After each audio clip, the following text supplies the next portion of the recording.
People, today is Saturday, the 27th of August. I think I got that date right. We messed a few of them up this week, but that's what happens when you drink for a living. And if you notice, the schedule next week is incredibly light.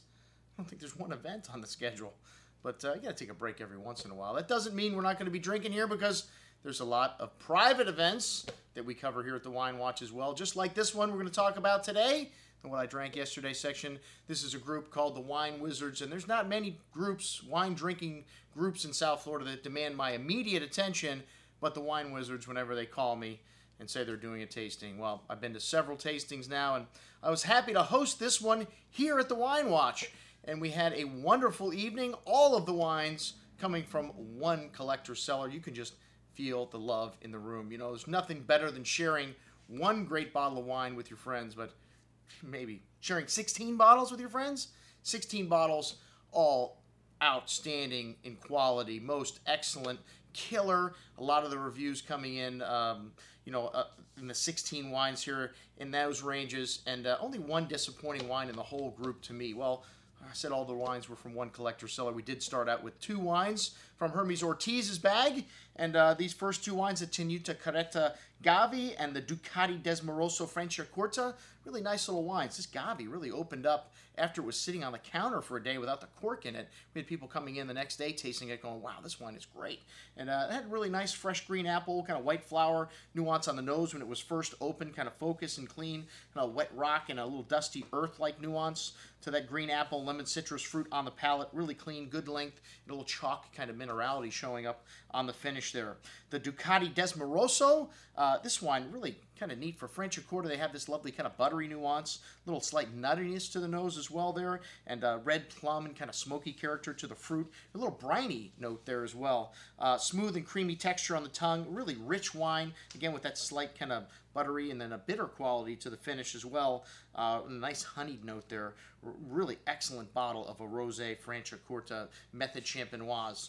And that was 100% Pinot Noir as well. Same grape they use in Champagne. All right, the first flight, the Old Dog California wines. The 1990 Caymus Special Select up first. Wine of the Year in the Wine Spectator when it was released. And this wine was the lightest in color of the flight, only weighing in at 13% alcohol. Wow, very different from the Caymus Special Selects of today. You'll find it 15 to 16% alcohol. And this wine drying out a little bit like these 1990s. The tannins kind of winning the fight here with the tannin and the fruit, but still had some currant and berry fruit there showing a note of mint, some of that Rutherford dust. And again, a little dry on the finish. Some nice cigar box spice, but this wine has seen better days. All right, the Dalaval Cabernet Sauvignon, a great producer. This wine did a little step up from the Caymus Special Select. Nice dark cocoa, fresh earth, plummy, kind of jammy fruit on the nose. A lot of concentration and richness in this wine, and silky tannins, but the bitterness also kind of showing up, that tannic bite at the end, the fruit kind of fading. Will it win out in the long haul? Nonetheless, an excellent bottle of wine. The 1991 Stag's Leap Cask 23, Warren Winarski's top wine, a fabulous wine. 1991, an incredible vintage and for Napa Valley Cabernets. This wine had still a lot of that sweet red currant fruit, cherry on the nose, sweet tobacco spice, kind of notes of toffee and mint, really complex bouquet, just singing on the palate, smooth tannins, layered earth, spice, and really silky and just everything in perfect balance. This wine could age further even. The 1985 vintage of this wine is still amazing today. Most excellent. The winner in the first flight, but hey, the Arajo is corked. All right, flight two, we had the Super Tuscan flight, 2004 Flaccinello, Tenuta San Guido Sassicaia, La Macchioli Masurio, and then Argiana Suolo. What the heck is that? Well, it's only available at the winery. That's why you may not have heard of it. They make 100 cases of it. This wine was the wine of the night. We opened it up at 1 p.m. Needed a lot of time to breathe, and really started to show its stuff at the end of the night. But just an incredible wine. Really big and tannic, but lots of everything else. Earth, toasty oak, spice, cherry, black cherry, currant berry fruit.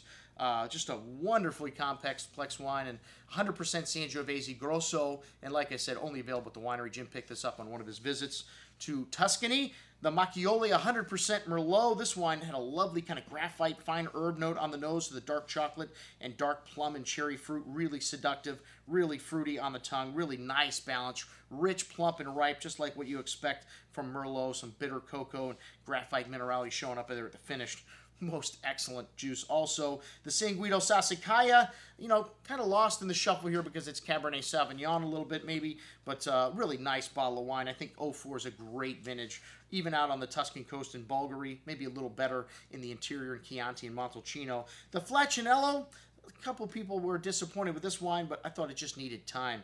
Really lovely dark cherry, wild strawberry fruit, light smoke, bitter cocoa, graphite, really complex, big and chewy with layers of earth and tannins and acidity, really long finish. This wine definitely not showing at its best though. 2004 needs another 10 years in the cellar. And the Sassicaia a little more forward and juicy, showing really nice ripe currant and black cherry fruit, dark chocolate spice, espresso nuance, really seductive bouquet, and a lovely amount of fruit and velvety tannins, a little more forward than that Flaccinello. All right, the Brunello di Montalcino Reserva Flight 2001.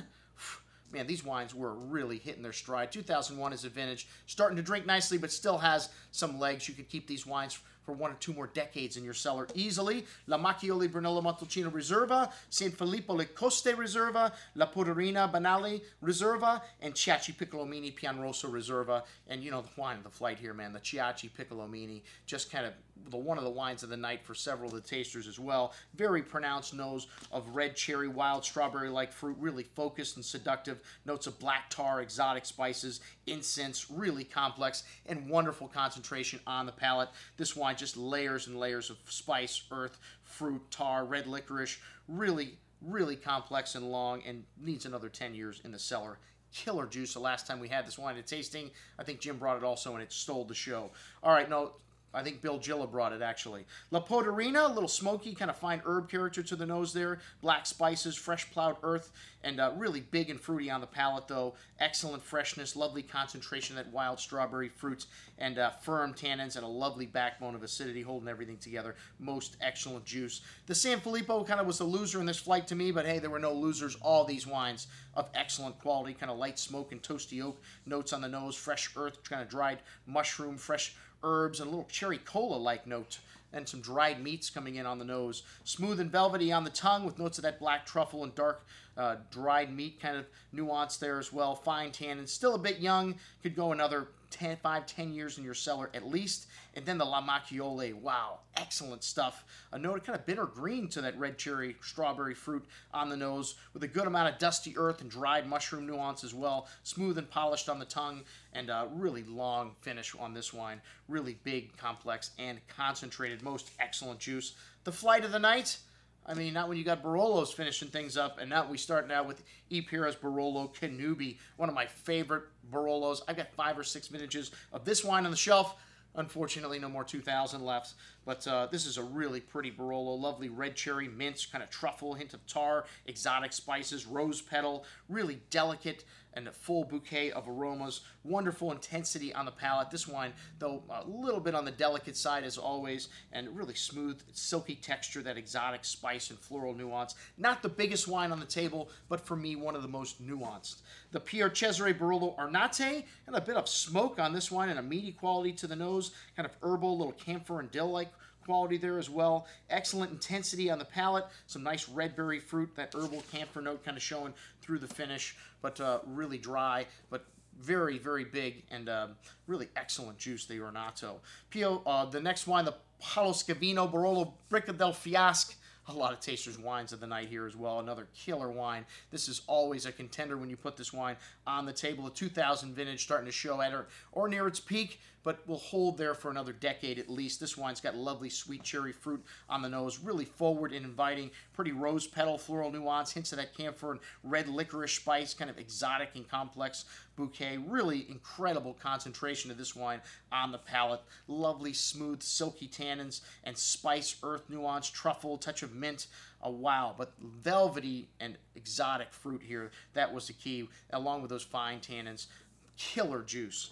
The Gaia Barolo Spears, Another most excellent wine. Not a lot of tasters' favorite of the night, but so many great wines on the table. This was, most excellent to me. Kind of dried sausage, light smoke, black tar. One of the biggest of all of the Barolos. That black cherry liqueur, like fruit, kind of black truffle note also in there. Really complex bouquet. Really pronounced cherry fruit on the tongue. Almost liqueur-like in concentration. Lovely depth, fine tannins, and dark spices through the finish there. Most excellent juice. We finished off with a little Vinsanto, one of my favorite dessert wines, this Fattoria Montalori, one of the greatest values we've ever had in the store, the 1998 vintage.